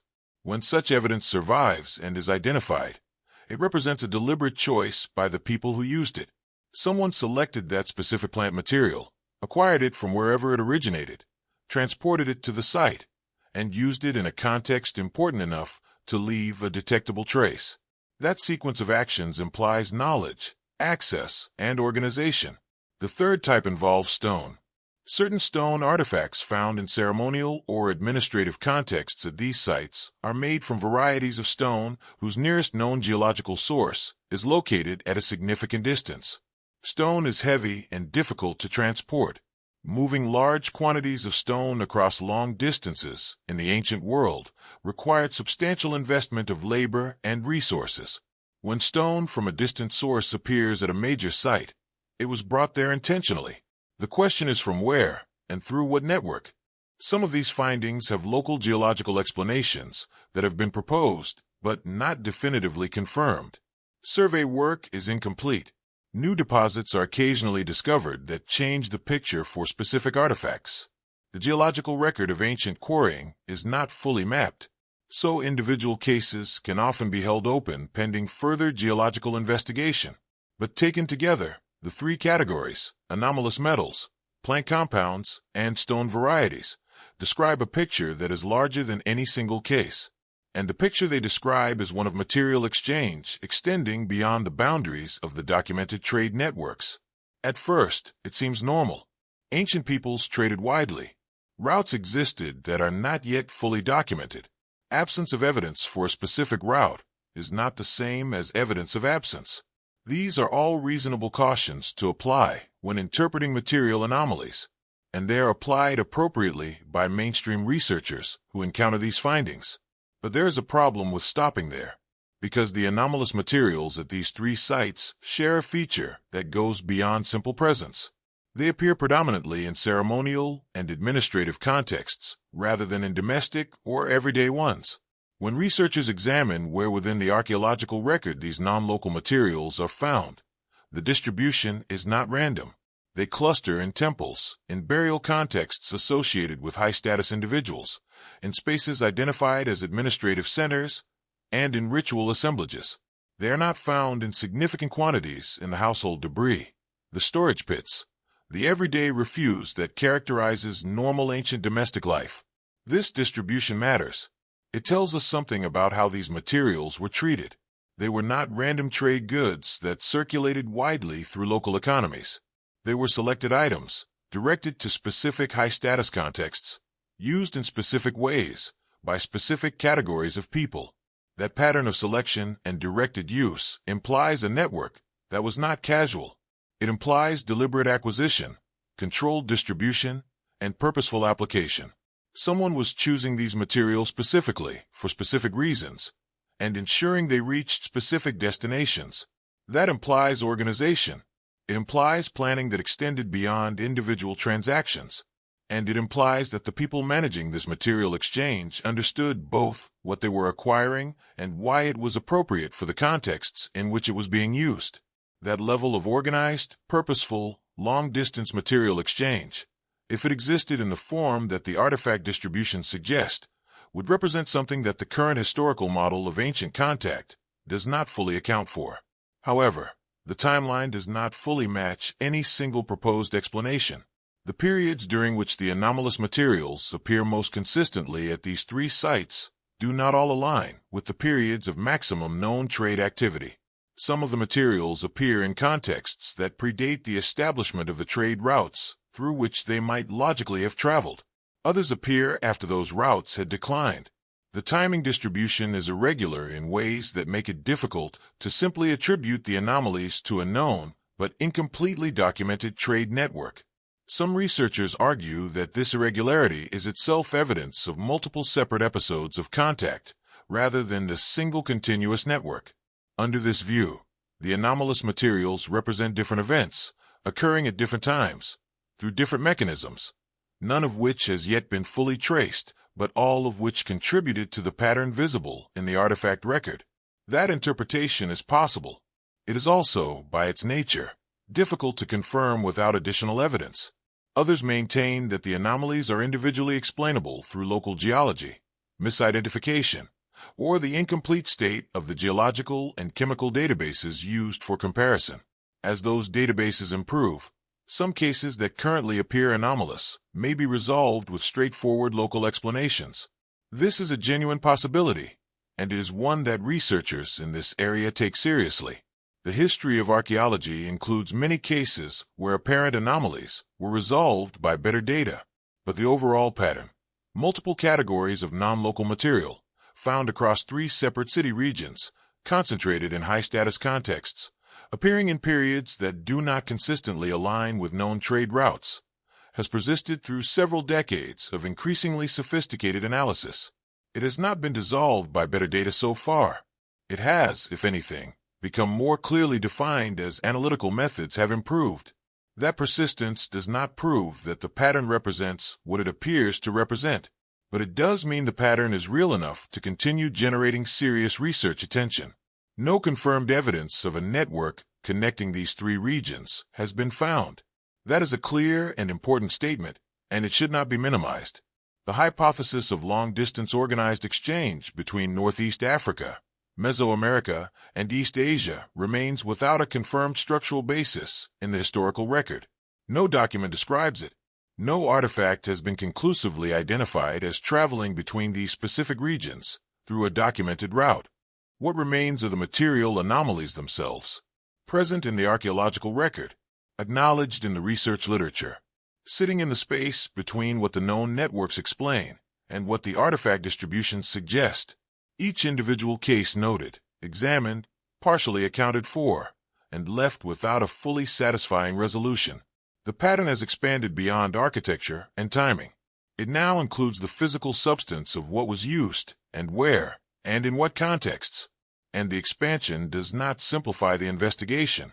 It adds another layer to a picture that already had more layers than the standard explanations were designed to handle. The materials are there. Their origins are not fully traced, and the question of what that means for our understanding of ancient long-distance contact remains genuinely and carefully open. At a certain point in any careful investigation, the accumulation of observations demands that interpretations be considered, not conclusions. Interpretations. The difference matters. A conclusion claims to settle a question. An interpretation proposes a framework for understanding what has been observed, while acknowledging that the framework may be incomplete, contested, or subject to revision as new evidence emerges. What follows are the interpretations that serious researchers have proposed for the pattern observed across Cairo, Mexico City, and Beijing. They are presented here not as competing answers to be judged, but as different ways of organizing the same body of evidence, each with genuine strengths, each with genuine limitations. None of them has achieved full acceptance. That fact alone is informative. It means that after decades of research, examination, and debate, the evidence has not produced a consensus. The question remains genuinely open, and the openness is not for lack of attention or effort. It reflects the actual state of a body of evidence that is real, measurable, and persistently resistant to simple explanation. The first interpretation is the one that holds the strongest position in mainstream academic scholarship. It is called the convergent civilization model. The core idea is straightforward. When different human groups face similar fundamental challenges, how to organize a large population, how to build durable structures, how to manage relationships between political and religious authority, how to understand and respond to the natural world, they independently develop similar solutions. The convergence is not the result of contact or communication. It is the result of shared human nature operating under comparable conditions. This model is not simply a default position adopted in the absence of better alternatives. It is grounded in a substantial body of evidence from across the field of comparative history and anthropology. Independent development of writing systems has been documented. Similar agricultural practices emerged separately on multiple continents. Legal and governance structures with comparable features arose without known connection. The model has demonstrated its usefulness in many contexts, and that track record gives it genuine explanatory authority. Applied to the three cities, the convergent civilization model argues that the similarities in architecture, spatial organization, astronomical alignment, and symbolic content all reflect universal patterns of human problem-solving rather than shared knowledge or contact. The elevated central structure exists because elevated structures communicate authority and sacredness across all cultures. The cardinal organization of administrative space reflects the universal human use of geographic direction as a cognitive framework. The astronomical alignments reflect the universal dependence of ancient agricultural societies on sky-based calendars. The symbolic parallels reflect the universal repertoire of human symbolic thought. Everything observed under this model falls within the range of what independent civilizations would naturally produce. But this is where it becomes unclear. The convergent civilization model handles the general features of the comparison well. It becomes less comfortable with the specific features, the narrow proportional margins, the precise angular alignments, the clustering of transformation periods, the concentration of anomalous materials in high-status contexts. The model predicts broad similarity. It does not clearly predict the level of specificity that the measurements reveal. And that gap between what the model predicts and what the data shows is the space in which the other interpretations have developed. The second interpretation is known as the lost contact hypothesis. It does not require that the three cities were in direct communication with each other. It requires only that ancient maritime and overland capabilities were significantly greater than the currently documented record suggests, and that indirect contact, through chains of intermediate cultures, through island-hopping maritime routes, through coastal paths that may now be submerged beneath rising sea levels, could have transmitted specific knowledge materials and organizational principles across distances that the standard model treats as impassable. This interpretation draws support from several lines of evidence outside the specific case of the three cities. Ancient maritime capability, even within the periods most conservatively estimated, was more sophisticated than early modern scholars assumed. Polynesian navigators crossed vast stretches of open Pacific Ocean using methods of celestial and environmental navigation that were precise and reliable. Ancient seafarers along the coasts of the Indian Ocean, the Arabian Sea, and the South Atlantic left evidence of travel that pushed the boundaries of what was once considered possible.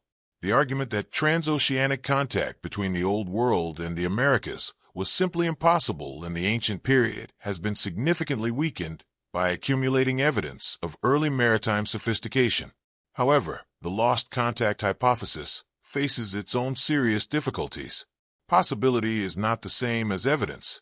The fact that ancient peoples were capable of more extensive maritime travel than previously believed does not confirm that they made the specific journeys that would be required to connect Egypt, Mesoamerica, and China. For the hypothesis to be convincing, it needs more than theoretical possibility. It needs positive evidence, artifacts, genetic markers, written records, or other traces that confirm actual contact, rather than simply making it conceivable. That positive evidence, for the specific connections implied by the three-city pattern, has not been found in a form that the research community has broadly accepted. Some researchers point to specific cases that they argue represent such evidence. Plant species found on both sides of the Atlantic before European contact. Genetic studies, suggesting unexpected ancient population movements. Specific artifact types that appear on both sides of ocean barriers. Each of these cases is debated. Some have been partially confirmed. Others remain contested. None has yet provided the kind of clear, systematic evidence that would shift the lost contact hypothesis from a plausible alternative to an accepted framework.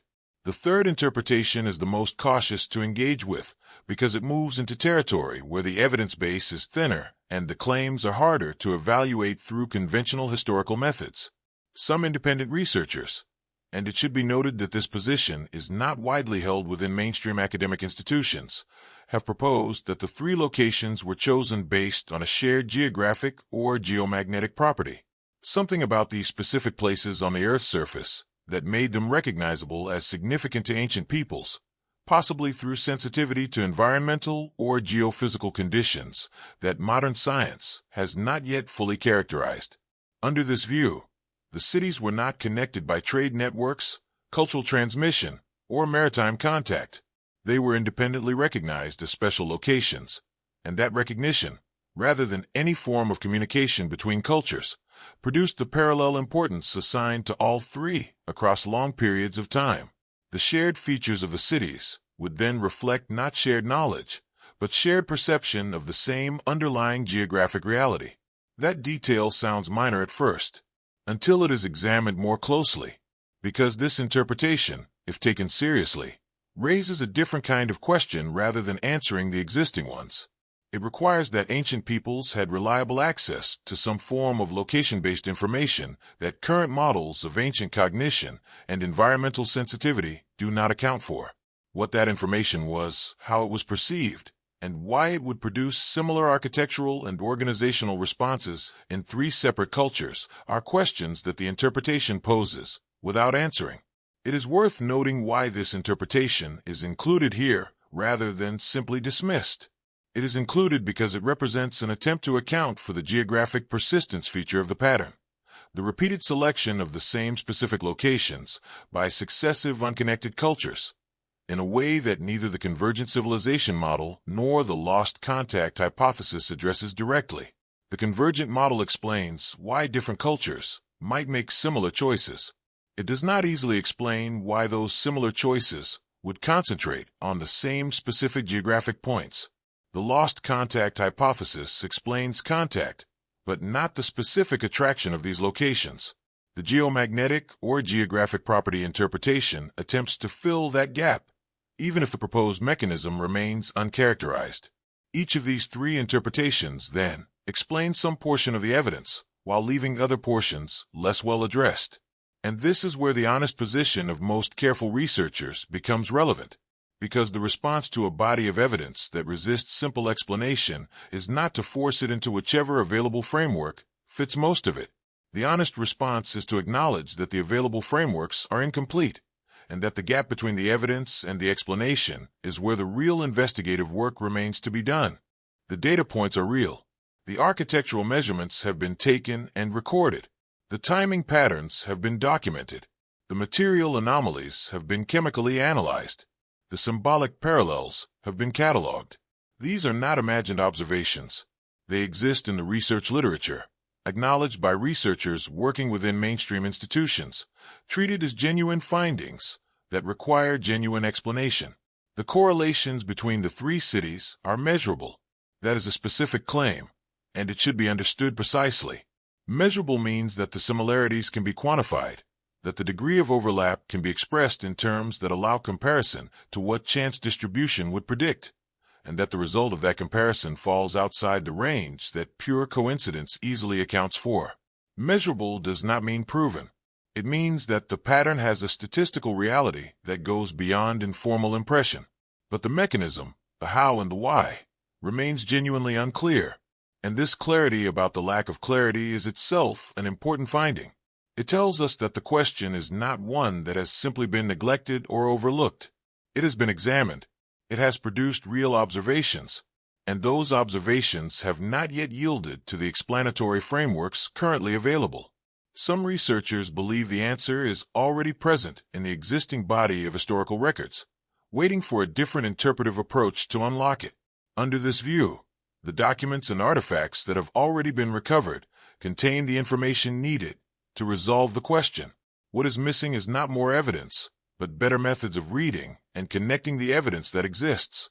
New approaches to comparative analysis, improved translation of difficult texts, or re-examination of artifacts with modern analytical tools might reveal connections that have been present in the record all along, but not yet recognized.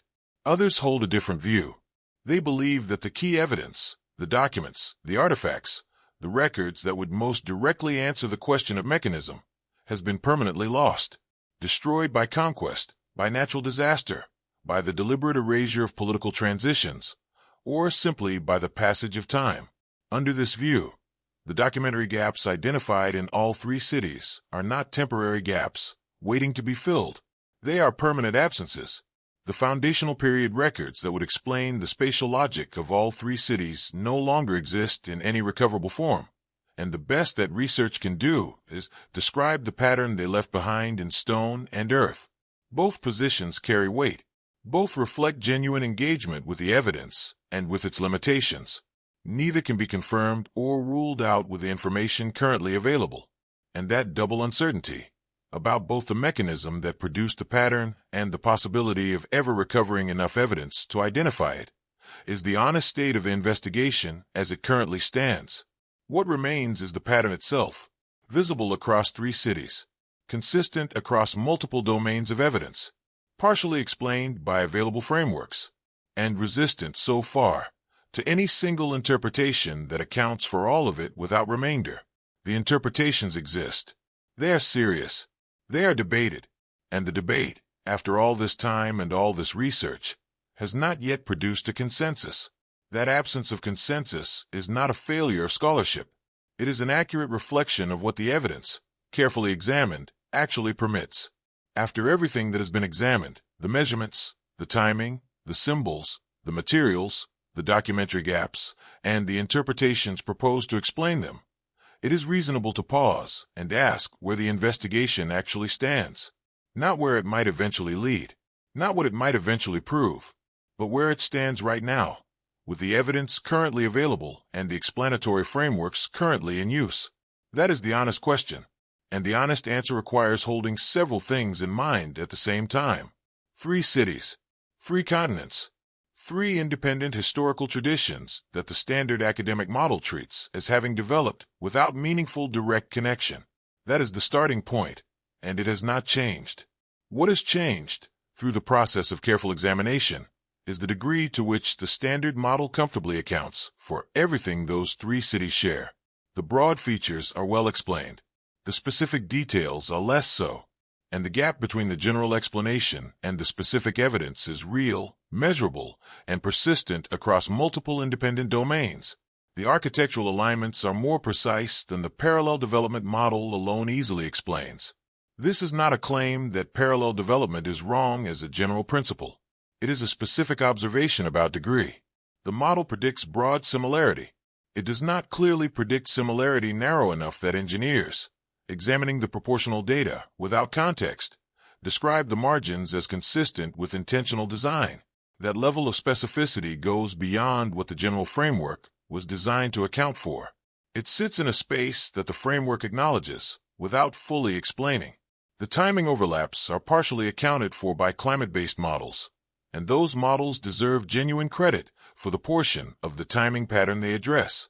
Global climate disruption is a real force in human history, and its capacity to produce roughly simultaneous reorganization across geographically distant civilizations is increasingly well supported by evidence from multiple historical periods. But the climate models, as currently developed, do not account for all of the timing pattern observed across the 3 cities. The portions they leave unaddressed are not small enough to set aside without comment. They are specific enough to continue generating research attention and debate. The material anomalies, the processed metals, plant compounds, and stone varieties found in high-status contexts at all three sites, whose origins do not match the documented trade networks, hint at something that has not yet been recorded in any known historical document. That is a careful way of saying that the artifact record and the documentary record do not fully align. The artifacts suggest exchange that the documents do not describe. Whether that gap reflects missing documents, misidentified materials, or something more significant is a question that the current evidence does not resolve. It leaves the hint in place without confirming what it points toward, and the record gaps, present in all three cities, concentrated at exactly the foundational periods when the most important organizational decisions were made, remain among the most quietly persistent features of the overall pattern. They are not proof of anything. Missing records are a normal feature of ancient history, but their concentration at the most informative moments, across three independent historical traditions, is a consistency that careful researchers have noted, and that straightforward explanations have not fully dissolved. None of this proves anything. That statement is not a disclaimer added for caution. It is the actual state of the evidence. Proof, in the historical sense, requires a level of confirmation that the current body of evidence does not provide for any of the specific claims that would go beyond the standard model. The measurements are suggestive. The timing is notable. The materials are anomalous. The gaps are consistent. But suggestive, notable, anomalous, and consistent are not the same as proven. They are the language of an investigation that has identified a genuine pattern without yet identifying its cause. What the evidence does is raise questions that the standard explanations have not fully answered. This distinction matters. The standard explanations are not simply wrong. Many elements of them are well supported, carefully developed, and genuinely useful for understanding large portions of what these three cities share. The convergent civilization model, the climate disruption framework, the geographic advantage argument, these are not empty positions. They account for real features of the evidence. They represent the accumulated judgment of serious researchers who have spent careers examining these questions. But the full picture, when examined with attention to specific detail rather than general form, contains elements that do not yet fit cleanly into any single available framework. The general explanations work at the general level. At the specific level, there are details that remain outside the explanatory reach of what is currently accepted, not outside the reach of all possible explanations, outside the reach of the ones that currently exist in developed, evidence-supported form. That is an important distinction. It means the gap is real without necessarily being permanent. This raises a broader question, one that extends beyond the specific case of these three cities and touches something more fundamental about how historical knowledge is constructed. How much of what we believe about the ancient world is based on complete information, and how much is based on what happened to survive the passage of time, the accidents of preservation, and the choices made by the cultures and individuals who controlled what was kept and what was discarded? That question does not have a comfortable answer. The historical record is not a complete archive. It is a collection of fragments, some substantial, some thin, all shaped by the conditions of their survival rather than by any systematic effort to preserve a representative sample of ancient knowledge and practice. What we know about the ancient world is real, but it is filtered, and the filter is not neutral. It favors certain types of evidence over others. It favors durable materials over perishable ones. It favors the records of powerful institutions over the records of individuals and informal networks. It favors the periods and places where preservation conditions happen to be favorable over those where they were not. History is written from fragments. That is not a new observation. Every historian knows it, but it becomes particularly relevant when examining a case like this one, where the most important questions center on exactly the periods and types of information that are most vulnerable to loss. The foundational planning decisions of ancient cities. Who made them? What principles guided them? Whether those principles had any connection to principles operating elsewhere, are precisely the kind of information that would have been recorded, if at all, in documents that were administrative, technical, and unofficial rather than religious or political. And administrative, technical, unofficial documents are exactly the type most vulnerable to decay, destruction, and deliberate erasure. The fragments we have from Cairo, Mexico City, and Beijing are substantial. The physical evidence is large and well preserved in many respects. The monuments survive. The spatial relationships can be measured. The artifact collections are extensive. In terms of physical evidence, these three cities have provided archaeology with some of its richest and most studied material. That richness is real and it should be acknowledged. It means the investigation is working with more information than is available for many ancient sites. But the gaps are real too, and they sit precisely where the most important answers would be. Not around the edges of the pattern. At its center, in the periods when the foundational decisions were made, in the records that would have explained the reasoning behind the spatial logic, in the documents that might have described the principles, mathematical, astronomical, organizational, that guided the people who designed the core zones of all three cities. Those are the missing pieces, and their absence is felt most acutely at exactly the moments when the investigation most needs them. Some believe this is simply the nature of ancient history. Under this view, the gaps are not remarkable. They are expected. Every ancient civilization has periods that are poorly documented. The fact that the foundational periods of these three cities happen to be among the least well documented is a coincidence of historical circumstance, not a signal of anything beyond ordinary loss. Researchers who hold this view continue to work within the standard frameworks, treating the gaps as obstacles to be worked around rather than as features requiring explanation in their own right. Others believe the gaps are significant in themselves, not because they imply deliberate concealment.